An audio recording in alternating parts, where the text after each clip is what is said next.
बोल news headquarter. अस्सलामुअलैकुम। बोल न्यूज हेडक्वार्टर्स में खुश आमदीद। मैं हूं आपके साथ वरीशा जुल्फिकार और मैं हूं मोहम्मद कामरान। हेडलाइंस आपने जानी, आज बुलेटिन में आप देख सकेंगे। कराची का मौसम औसम, मॉनसून की एंट्री, कोरोना की शिद्दत, कोरोना की चौथी लहर कितनी तेज, तालिबान आए इंडियन गए, और यूरो कप होम नहीं रोम।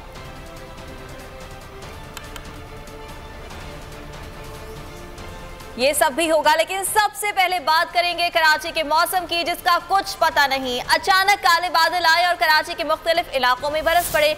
शदीद हब्स को ठंडी हवाओं ने अपनी लपेट में ले लिया और कराची का मौसम खुशगवार हो गया। मलीर की बात की जाए, स्टील टाउन की बात की जाए, गुलिस्तान जौहर समेत कई इलाके हैं जहां पर तेज बारिश हुई है और कई इलाकों में बूंदाबांदी भी हुई है। पंजाब और खैबर पख्तूनख्वा में भी मौसम खुशगवार हो गया है और जो बादल हैं वो जमकर बरसे हैं। कराची के मौसम के हवाले से आपको अपडेट कर रहे हैं, जिसका कुछ पता नहीं चल रहा है। अचानक काले बादल आए और कराची के मुख्तलिफ इलाकों में बरस पड़े हैं। शदीद हब्स को ठंडी हवाओं ने अपनी लपेट में ले लिया है और मौसम जो है कराची का वो इस वक्त बहुत खुशगवार हो चुका है।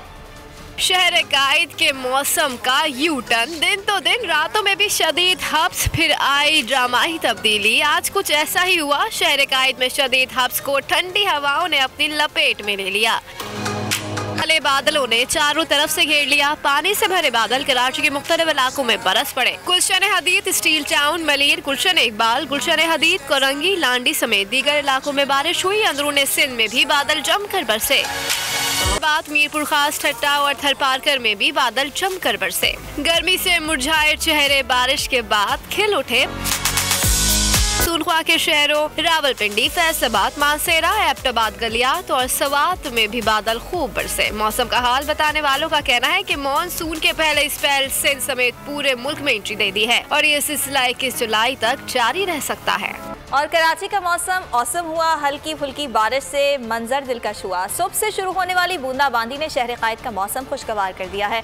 सुरमई बादलों के शहर कायद में डेरे हैं जो वक्फे वक्फे से हल्की फुल्की बूंदें बरसा रहे हैं। कौन कौन से इलाकों में बारिश हो रही है ये जानेंगे कामरान मिन्हाज से। कामरान, आगाह कीजिएगा, कौन कौन से इलाकों में बारिश हुई है और शहर का मौसम इस वक्त कैसा है?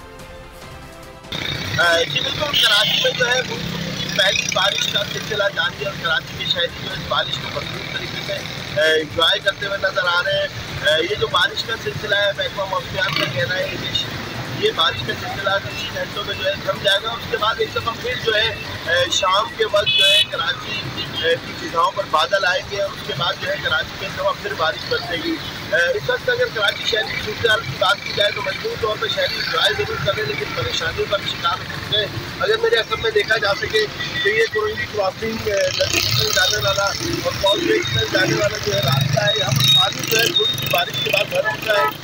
बारिश में भी यहाँ पर 7 से 8 अफराद जो अपनी जान से हाथ धोने से नाकिस हिकमत अमली है इंतजामिया की, जिसकी वजह से शहरी जो है अजियत और परेशानी का शिकार हो चुका है। और इस वक्त जो है कराची के तकरीबन तमाम इलाकों में जो है बदतमीजी जो है लोडशेडिंग का सिलसिला जारी है कि जाने से बिजली बंद कर दी है। शहर के हवाले से बहुत ज़्यादा परेशान दिखाई दे रहे हैं और तहफ़्फ़ुज़ात का इंतजार कर रहे हैं। यही बारिश का सिलसिला ऐसे ही रहा तो कराची की शहरियों के लिए तमाम फिर परेशानी एक सामने आ जाएगी। और उसके अलावा जो कोरंगी घाटी का जो ठीक है कामरान, बहुत शुक्रिया आपका। लेकिन दूसरी जानिब कराची में बारिश की पहली बूंद से ही के इलेक्ट्रिक का बोसीदा निजाम जवाब दे गया। मलीर, लांढी, कोरंगी, शाह फैसल कॉलोनी और महमूदाबाद में बिजली गायब हो गई। Surjani town, north Karachi, north Nazimabad में भी कई फीडर्स ट्रिप कर गए। गडाब, सुपर हाईवे, नूरियाबाद समेत कोहिस्तानी इलाकों में भी अब्रे रहमत बरसा।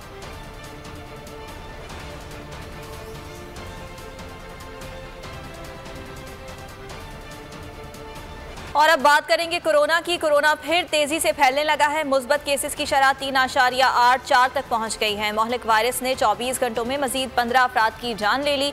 NCOC का ये बताना है कि कोरोना से मजमूई अमवात 22,597 तक जा पहुंची हैं, जबकि गुज़िश्ता रोज 1808 मुस्बत केसेस रिपोर्ट हुए हैं। मुल्क भर में 24 घंटों के दौरान 47,015 टेस्ट किए गए हैं। कोरोना की सूरत हाल के हवाले से आपको आगाह कर रहे हैं। और कोरोना की चौथी लहर सर उठाने लगी है। ये कहा जा रहा है कि केसेस में मुसलसल इजाफा हो रहा है। डॉक्टर कैसर सज्जाद हमारे साथ मौजूद हैं, उनसे मजीद बात करेंगे और जानेंगे कि सूरत हाल इस वक्त है क्या। डॉक्टर साहब, बहुत शुक्रिया आपके वक्त का। जैसा कि असद उमर ने भी इस चीज़ को वार्न कर दिया था कि आने वाले दिनों में कोरोना की चौथी वेव आ सकती है, कितनी खतरनाक होगी ये वेव और इसकी वजह क्या है? लोगों ने एहतियात करना छोड़ दी है। बिस्मिल्लाहिर्रहमानिर्रहीम। डॉक्टर जो हमारे PMA के जो लोग हैं और मैं as a secretary general Pakistan medical association, हमारे NCOC के जो हेड हैं असद उमर साहब से 10-12 दिन पहले ये बात बता दी थी कि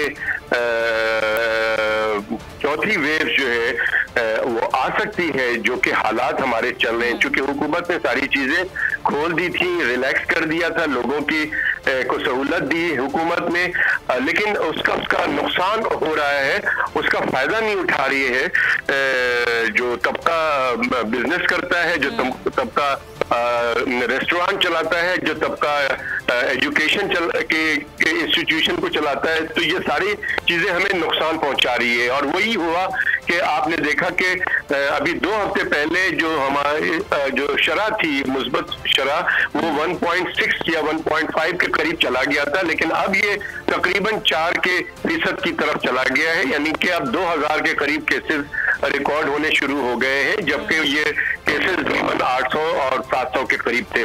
तो ये बहुत अनफॉर्चुनेट बात है। इसकी सिर्फ और सिर्फ यही वजह है कि मैं पिछले दिनों 4-5 दिन पहले एक शादी में गया, वहां देखा मैंने, मुझे कहीं नजर नहीं आ रहा था उस बैंक्वेट के अंदर जो कि बंद था, और उसमें किसी ने भी कोई मास्क नहीं पहना हुआ था, क्योंकि ये हुकूमत की तरफ से ये था कि ये खाना जो है वो टेबल पे सर्व होगा, लेकिन वो सर्व नहीं हुआ, वो बुफे की तरह हुआ और वहां पे बेतहाशा लोग खाना लेने के लिए रश लगाए हुए थे और किसी के पास कोई मास्क नहीं था। तो इस तरह तो कोरोना फैलेगा यह, और यही सारी चीजें मार्केटों में, बाजारों में बिल्कुल ऐसा ही है और ऐसी चीजें देखने में आ रही हैं। डॉक्टर साहब, ये फरमाइएगा कि डेल्टा वेरिएंट के भी कुछ केसेस रिपोर्ट हुए हैं, तो ये कितना खतरनाक है?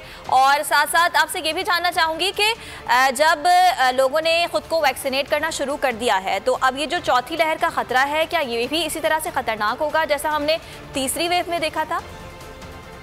देखिए, डेल्टा वायरस, हम ये चौथी वेव को इसीलिए कह रहे हैं कि ये बहुत खतरनाक हो सकता है, क्योंकि 1 महीने पहले भी डेल्टा जो इंडियन वेरिएंट है, और अब डेल्टा प्लस भी मौजूद है, उसकी वेरिएंट में एक वेरिएंट है।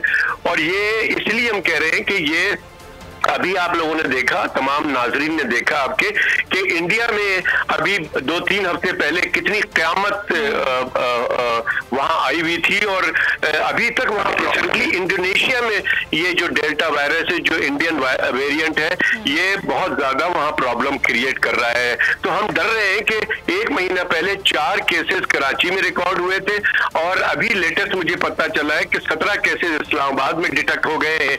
तो ये तो फैल रहा है, और ये इसकी खासियत ये होती है कि बहुत तेजी से फैलता है ये। और दूसरी बात, जो वैक्सीन की आपने बात की है, हमारे यहाँ वैक्सीन बहुत स्लो प्रोसेस में है, लोग बहुत स्लो वैक्सीन लगवा रहे हैं, और उसकी वजह एक ये भी है कि बीच में वैक्सीन की फराहमी मुअत्तल हो गई थी। लोग बहुत डिसहार्टमेंट, कहा जा रहा है कि आप वैक्सीन लगाएं, लेकिन जब तक 70 से 75% लोग वैक्सीनेट नहीं होंगे हमारी पॉपुलेशन की, तब तक मैं नहीं समझता कि जो कोरोना वायरस की जो इफेक्ट है वो हमें बचा सकेगा। ठीक है डॉक्टर साहब, वैक्सीनेशन के हवाले से ही एक और सवाल आपसे करना चाहूंगी। जैसा कि सऊदीया हुकूमत की जानिब से अब ये कहा जा रहा है कि अगर कोई सऊदी अरब आना चाहता है, उसने चाइनीज़ वैक्सीन लगवाई है, तो फिर वो बूस्टर लगवा कर सऊदी अरब ट्रैवल कर सकता है। तो क्या जिसने साइनोफार्म या साइनोवैक लगवाई है वो फाइजर, जॉनसन एंड जॉनसन या एस्ट्राजेनेका लगवा सकता है? ऐसा पॉसिबल है? देखिए, अभी तक तो इसकी डाटा कलेक्शन हो रही है, ये अभी चल रहा है, लेकिन फाइजर ने ये जरूर कहा है कि जिन्होंने 2 डोज फाइजर की लगाई है वो 6 महीने बाद फाइजर का बूस्टर डोज लगा सकते हैं।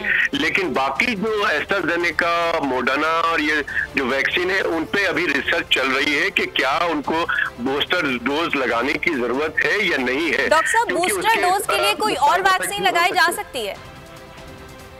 नहीं, अभी मिक्स वैक्सीन की अभी कोई जिक्र नहीं किया गया है साइंसदान ने, और हुकूमत पाकिस्तान ने भी कोई डाटा फॉर्म नहीं किया है।